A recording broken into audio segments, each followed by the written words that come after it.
तो चलो मैं आज के अंक में पिछली बार से आगे बढ़ते हैं। तो पिछली बार 61 वाले दोहे पे रुके थे।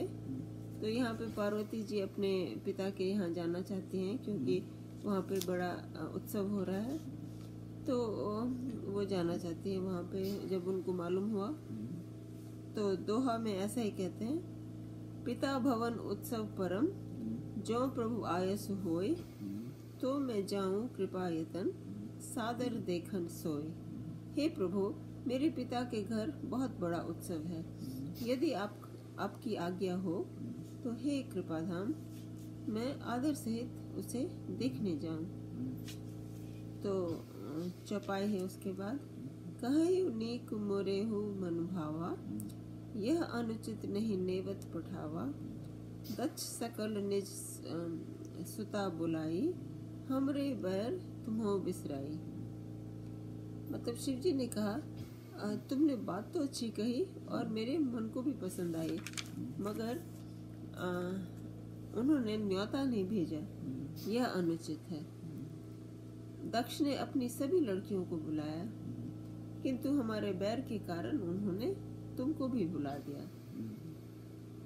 ब्रह्म सभा हम सन दुखु माना, तेहि ते अजहु करहि अपमाना। जो बिनु बोले जाहो भवानी, रहै न सीलु स्नेहु न कानी। एक बार ब्रह्म की सभा में हमसे अप्रसन्न हो गए थे, उसी से वे अब भी हमारा अपमान करते हैं।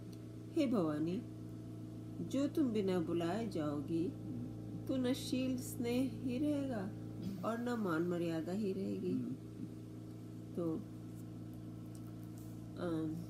ये समझाने की कोशिश करते हैं कि तुमको निमंत्रण नहीं आया है तो जाना मुश्किल होगा। तो इसके बाद बताते हैं, यद्यपि मित्र प्रभु पितु गुर गेहा, जाय बिनु बलेहु न संदेहा।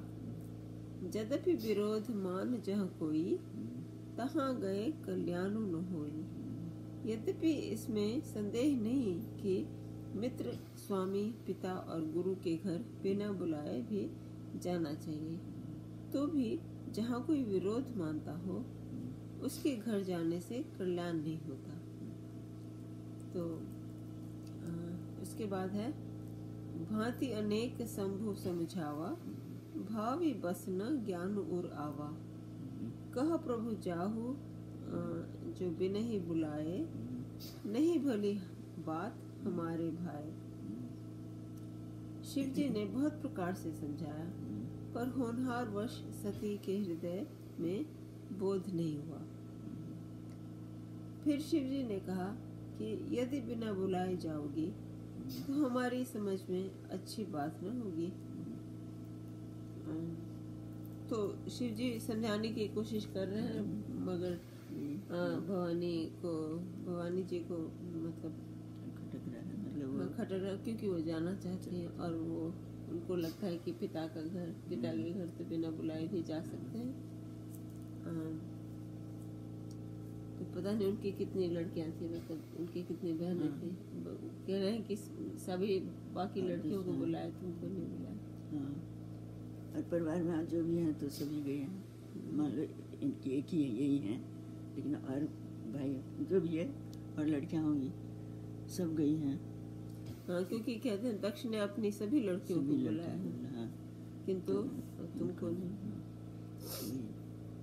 तो इसके बाद है, कहीं देखा हर जतन।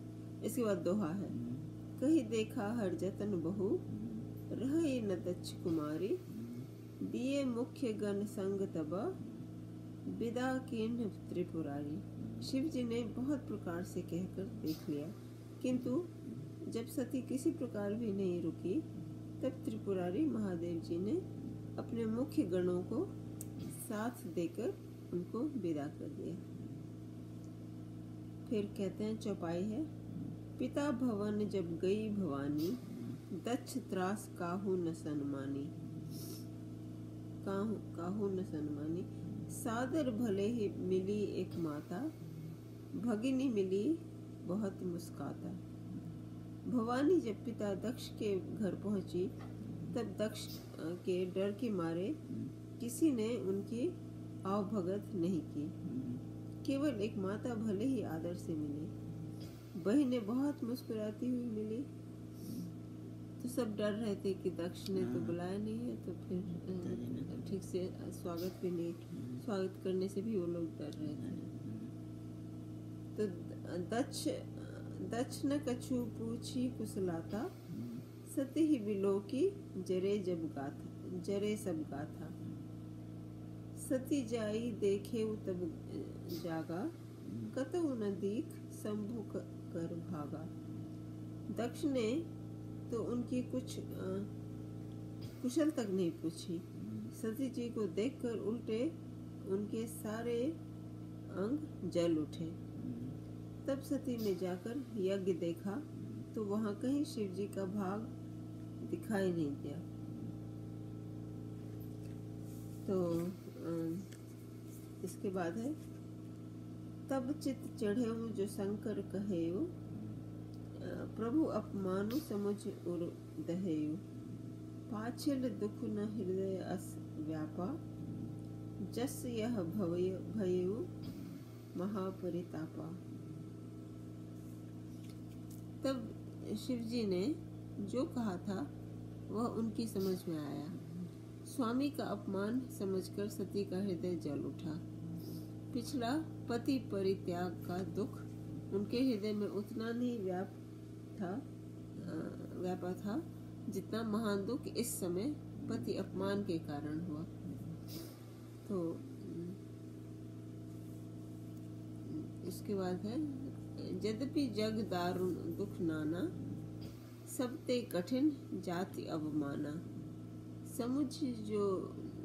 समुझि सो सती भययु अति क्रोधा, बहुविधि जननी किन्ह प्रबोधा। यद्यपि जगत में अनेक प्रकार के दारुण दुख हैं, तथापि जाति अपमान सबसे बढ़कर कठिन है। यह समझकर सती को बहुत बड़ा क्रोध हुआ है। माता ने उन्हें बहुत प्रकार से समझाया बुझाया।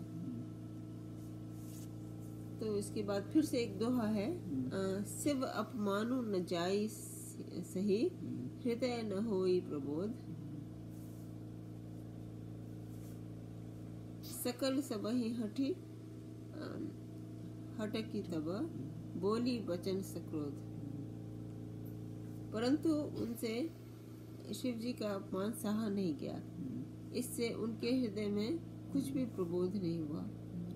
तब वे सारी सभा को हठ पूर्वक डांटकर क्रोध भरे वचन बोली। तो हर एक 4 चौपाई के बाद एक दोहा आता है शायद ऐसा। तो क्या बोलते हैं वो, तो चौपाई है फिर से, सुनो सभासद सकल मुनिंदा, कही सुनी जिन शंकर निंदा। सुफल तुरत लहब सब काहू, भली भांति पछताव पिताहू। हे सभासदों और सब मुनीश्वरों, सुनो, जिन लोगों ने यहाँ शिव जी की निंदा की या सुनी है, उन सबको उसका फल तुरंत ही मिलेगा, और मेरे पिता दक्ष भी भली भांति पछताएंगे। तो इसके बाद है, संत शंभु श्रीपति अपवादा, सुनिए जहाँ तह असी मर्यादा। काटिय तासु जीभ जो बसाई, श्रवण मूधि नत चलिए पराई। जहाँ संत शिव जी और लक्ष्मीपति श्री विष्णु भगवान जी की निंदा सुनी जाए, वहाँ ऐसी मर्यादा है कि यदि वहाँ वश चले तो उस निंदा करने वाले की जीभ काट ले, और नहीं तो कान मूंदकर वहाँ से भाग जाए। तो उसके बाद है, जगदात्मा महेश पुरारी, जगत जनक सबके हितकारी। पिता मंदमति निंदत तेहि, दक्ष शुक्र संभव यह देहि। त्रिपुर दैत्य को मारने वाले भगवान महेश्वर संपूर्ण जगत के आत्मा हैं। वे जगत पिता और सबका हित करने वाले हैं। मेरा मंद बुद्धि पिता उनकी निंदा करता है और मेरा यह शरीर दक्ष ही के वीर्य से उत्पन्न है। तो ये अंदर इनको कुछ अंदर सोच विचार कर रहे हैं कि मैं किस मुश्किल में पड़ी हूँ। तो इसके बाद है तजिए तुरंत देहते ही हेतु, उर्धरि चंद्र मौली वृष केतु। अस कहीं जोग अगिनी तनु जारा, भय सकल मख हाहाकारा। इसलिए चंद्रमा को ललाट पर धारण करने वाले वृषकेतु शिव जी को हृदय में धारण करके मैं इस शरीर को तुरंत ही त्याग दूंगी। ऐसा कहकर सती जी ने योगाग्नि में अपना शरीर भस्म कर डाला। सारी यज्ञशाला में हाहाकार मच गया। तो इसके बाद दोहा है सती मरनु सुनी शंभु गना, लगे करण मख खीस। यज्ञ विध्वंस बिलो की मृग, रक्षा किन्हीं मुनीस। मृग की भृगु छे। हाँ भृग। सती मरनु सुनी शंभु गना, लगे करण मख खीस। यज्ञ विध्वंस बिलो की भृगु, रक्षा किन्हीं मुनीस। भृगु नाम के मुनि भी आते वहाँ, तो उन्होंने इस विध्वंस होने से बचाने के लिए कितना संभव। तो आज थोड़ा ज़्यादा पढ़ लेते हैं क्योंकि ये यहीं पे बिल्कुल ये पेज के अंत में ख़त्म हुआ। तो उसके बाद इसका तो कहते हैं, तो उसका मतलब दोहा का ये है कि सती का मरण सुनकर शिवजी के गण यज्ञ विध्वंस करने लगे। यज्ञ विध्वंस होते देखकर मुनीश्वर भृगु जी ने उसकी रक्षा की। इनके दूत तो सब करने लगे। फिर भृगु ने उन्होंने मना किया कि जैसे है जो बड़ों का काम होता है कि समझाना, और वो तो उनके दूत थे। तो इसके बाद है समाचार सब शंकर पाए, वीरभद्र करी कोप पठाए। यज्ञ विध्वंस जाय तिन कीना, सकल सुरन विधिवत फल दीना। ये सब समाचार शिव जी को मिले।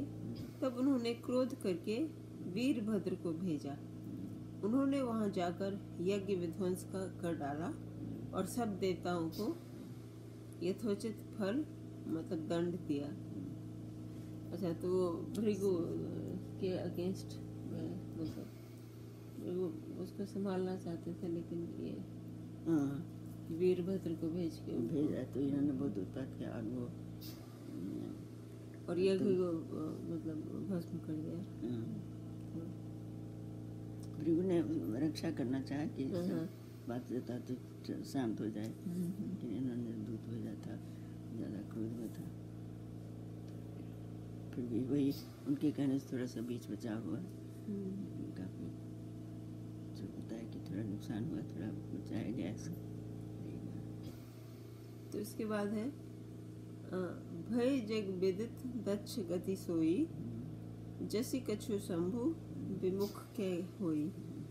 यह इतिहास सकल जग जानी, ताते में संक्षेप बखानी। दक्ष की जगत प्रसिद्ध वही गति हुई जो शिवद्रोही की हुआ करती है।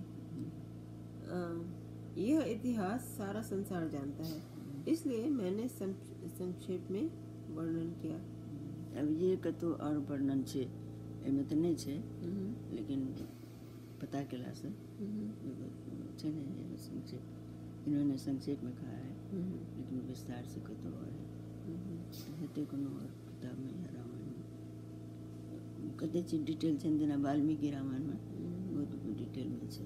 तो ये बता रहे हैं कि याज्ञवल्क्य जो भारद्वाज जी को बता रहे हैं। हाँ, तो वो बता उनका ये है कि मतलब वो कह रहे हैं कि दक्ष की जगत जो गति हुई, यह इतिहास सारा संसार जानता है, इसलिए मैंने तो ये याज्ञवल्क्य की।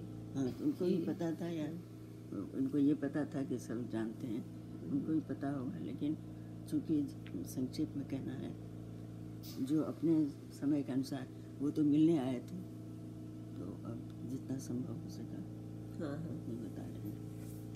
वो मिलने नहीं आए थे, उन्होंने उनको रोका था, मुझे कहानी सुनाओ, कथा बताओ। तो अपने स्नान में आए थे। तो इसके बाद ये है कि सती मरत हरि सन बरु मागा, जन्म जन्म शिव पद अनुरागा, तेहि कारण हिमगिरि गृह जाई, जनमी पार्वती तनु पाई। जन्मी पार्वती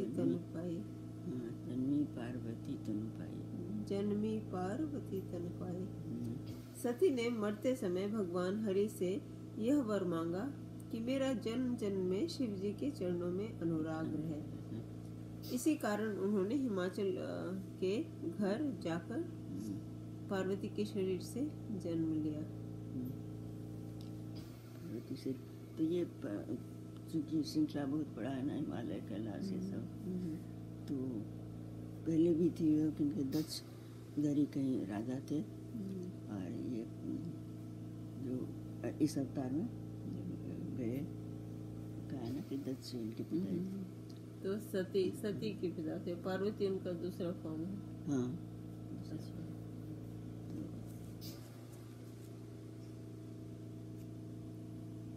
वे जब जोगानल में जन्ने के बाद जो गई है, उसके बाद पार्वती के बन के आई। तो इसके बाद ये है कि जब ते उमा शैल गृह जाई, सकल सिद्धि संपत्ति तह छाई, जह तह मुनि सुआश्रम कीन्हे, उचित बास हिम भूधर दीन्हे।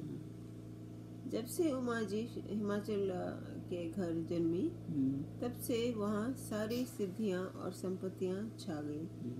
मुनियों ने जहाँ तहाँ सुंदर आश्रम बना लिए, और हिमाचल ने उनको उचित स्थान दिए। और हिमाचल शायद इसीलिए वो प्रसिद्ध नाम वहाँ पड़ गया ना, हिमालय के एक पर्वत श्रृंखला का नाम। और हाँ, उनको वहाँ जो राजा होंगे उनका भी नाम होगा, क्योंकि हिमाचल हिमाचल घर में जाकर, अब या तो उस क्षेत्र के नाम से दिया है, या नहीं, हिमाचल का मतलब ये है ना, हिमकांचल। तो उसी जो रहा होगा, जगह नहीं, जगह का नाम नहीं भी होगा।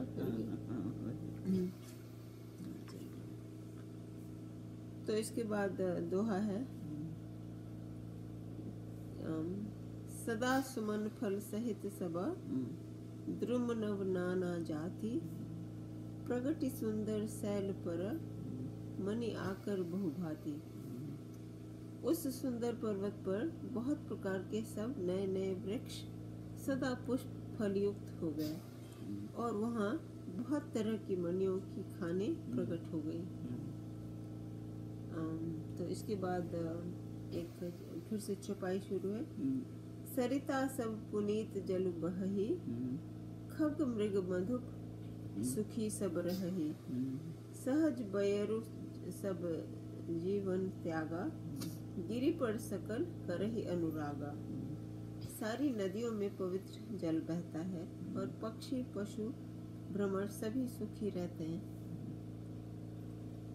सब जीवों ने अपना स्वाभाविक बैर छोड़ दिया, और पर्वत पर सभी परस्पर प्रेम करते हैं। तो इसकी अगली चौपाई है, सोह शैल गिरिजा गृही आए, जिमि जनु राम भगति के पाए, नित नूतन मंगल गृह तासु, ब्रह्मादिक गावहि जसु जासु। पार्वती जी के घर आ जाने से पर्वत ऐसा शोभायमान हो रहा है, जैसा राम भक्ति को पाकर भक्त शोभायमान होता है। उस पर्वतराज के घर नित्य नए नए मंगलोत्सव होते हैं, जिसका ब्रह्मादि यश गाते हैं। तो ये पार्वती का जो दूसरा जन्म हुआ उसके बारे में बता रहे हैं कि वो कैसे सब किसी न कोई शुभ होइले तो शुभ होते कुछ हैं। ओकर लक्षण दिखाई लगे से यार जैसे सब कुछ सुखी, सब कुछ बदलाव ऐसा अच्छा बदलाव आया प्रकृति में। वो सब तालाब हो या पशु पक्षी हो, स्थान हो, या सब फल फूलने लगे, सब सज गए। तो वो तभी कहते हैं ना कि लोग किसी का अच्छा आगमन हुआ, या मौसम को कभी कहते हैं ना इस मौसम में सब कुछ अच्छा हो रहा है, बहुत अच्छा ऐसे। तो वहाँ सब भरपूर आनंद वाला दृश्य हो गया। तो इसके बाद बताते हैं, नारद समाचार सब पाए, कौतुक कहे गिरि गेह सिधाए, सैल राज बड़ आदर कीन्हा, पद पखारी बर आसन दीन्हा। जब नारद जी ने ये सब समाचार सुने तो वे कौतुकही से हिमाचल के घर पधारे। पर्वतराज ने उनका बड़ा आदर किया और चरण धोकर उनको उत्तम आसन दिया। फिर आगे है, नारी सहित मुनि पद सिरुनावा, चरण सलिल सबु भवन सिंचावा, निज सौभाग्य बहुत गिरि बढ़ना, सुता बोली मेली मुनि चरना। फिर अपनी स्त्री सहित मुनि के चरणों में सिर नवाया और उनके चरणोदक को सारे घर में छिड़काया। हिमाचल ने अपने सौभाग्य का बहुत बखान किया और पुत्री को बुलाकर मुनि के चरणों पर डाल दिया। प्रणाम कराया। हाँ। इसके बाद फिर दोहा है, त्रिकालज्ञ सर्वज्ञ तुम्हा, गति सर्वत्र तुम्हारी, कहूँ सुता के दोष गुण, मुनिवर हृदय विचारी। और कहा, हे मुनिवर, आप त्रिकालज्ञ और सर्वज्ञ हैं, आपकी सर्वत्र पहुँच है, अतः आप हृदय में विचार कर कन्या के दोष गुण कहिए। मतलब कन्या को क्या क्या करना कन्या के दोष गुण। भाग्य देखियो जे की छै नीक से अच्छा कैसे ओइ समय जखन एहन मौका आबै छै, कोई ज्ञानी वानी पंडित अगर ओहिना संजोग से मिल गए आबि गेल, और या फिर ओहि सब जन्म के अथी में खासी कोन अथी त्योहार होइ छै ने, ओकर के छठी जे कहै छै, तो वही अवसर पर या अति किछु लिखाइ छै, और कि कोन समय रहे, कोन घड़ी, कोन दंड की छै रहे, बहुत वर्णन रहे छै, से ओकर नक्षत्र में लिखायल जाइ छै, कोन समय पर बच्चा भेलै। तो ओहि हिसाब से फिर जे ज्ञानी रहे छै ओ चीज के ज्योतिष जिनका देखायल जाइ छै, पंडित सब ई सब के सबको ज्ञान रखैत रहे, जिनका ऊपर जे जिम्मेदारी छै, तो परिवार के जे या समाज के जे पंडित होते रहे उनका पूरा ज्ञान होते रहे। तो से सब तो से समय जब लिख के दै छै, यहाँ तक कि कोन जे कमरा में भेले तो कोन में चल जाए, तो बहुत होते रहे कते तो से सब तो लग करके हिसाब से ओकर कुंडली बने छै। तो सएह सब नारद जी गेलखिन तनका देखेलखिन, होइ छै ने बच्चा के प्रणाम करे लग। तो इसके बाद है, कह मुनि बिहसी गूढ़ मृदुबानी, सुता तुम्हारी सकल गुण खानी, सुंदर सहज सुशील सयानी, नाम उमा अंबिका भवानी। नारद मुनि ने हंसकर रहस्य युक्त कोमल वाणी से कहा, तुम्हारी कन्या सब गुणों की खान है, यह स्वभाव से ही सुंदर, सुशील और समझदार है। उमा, अंबिका और भवानी इसके नाम हैं। तो इसके बाद दोहा मतलब अगली चौपाई है, सब लक्षण संपन्न कुमारी होई है संतता पियई प्यारी, सदा अचल एहि कर अहि वाता, एहि ते जसु कहि पितु माता। कन्या सब सुलक्षणों से संपन्न है,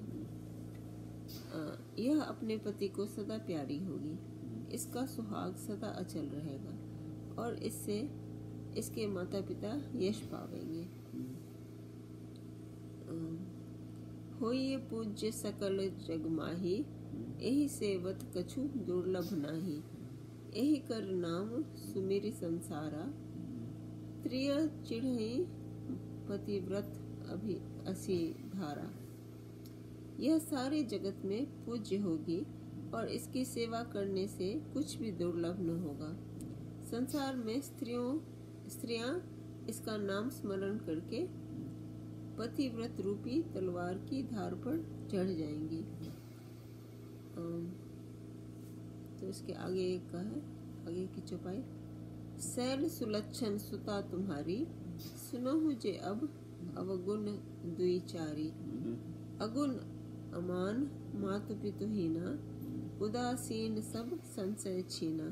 तो अभी तक तो अच्छे अच्छे गुण बता रहे थे, अभी बताते हैं। हे पर्वतराज, तुम्हारी कन्या सुलक्षणी है। अब इसके जो दो चार अवगुण हैं उन्हें भी सुन लो। गुणहीन, मानहीन, माता पिता विहीन, उदासीन, संशयहीन मतलब लापरवाह, ये सब इनके अवगुण हैं। माता पिता विहीन मतलब इनके कोई माता पिता नहीं थे पार्वती के। उसके से लड़का जब शादी पड़ी दो आगे चुपी चले। नहीं तो तुम्हारी कन्या सुलक्षणी है। अब इसमें जो दो चार अवगुण हैं उन्हें भी सुन लो। गुणहीन तो अवगुण जो है वो असल में रेखा पड़ी से हाथ देख रहा कि ना शुरू से क्लियर नहीं कर रहा कि ना जे ककर बात कर रहा दस अपना प्रभाव में सुना रहा कि ना तो आगू से जब पढ़ी ऐसी एक मिली ऐसी पति तो वहाँ बैठा फिर पढ़ी तो उसके बाद दोहा है जोगी जटिल अकाम मना नगन अमंगल पेश अस स्वामी एहि कलम मिले परिहस्त असी रे योगी जटाधारी निष्काम हृदय नंगा और अमंगल वेश वाला ऐसा पति इसको मिलेगा। इसके हाथ में ऐसी ही रेखा पड़ी है। अच्छा इसका अवगुण इतना ही है कि ऐसा पति मिलेगा। तो यहाँ पे ये दोहा खत्म है। ठीक है तो यहीं पे आज का अंक समाप्त करते हैं। उसके बाद फिर दूसरा प्रसंग बनो ये विस्तार। हाँ कोई पॉइंट लेके अच्छा थोड़ा विस्तार है। अच्छा तो यहाँ अच्छा है। तो ठीक है, तो आज का अंक यहीं समाप्त करते हैं। नमस्कार।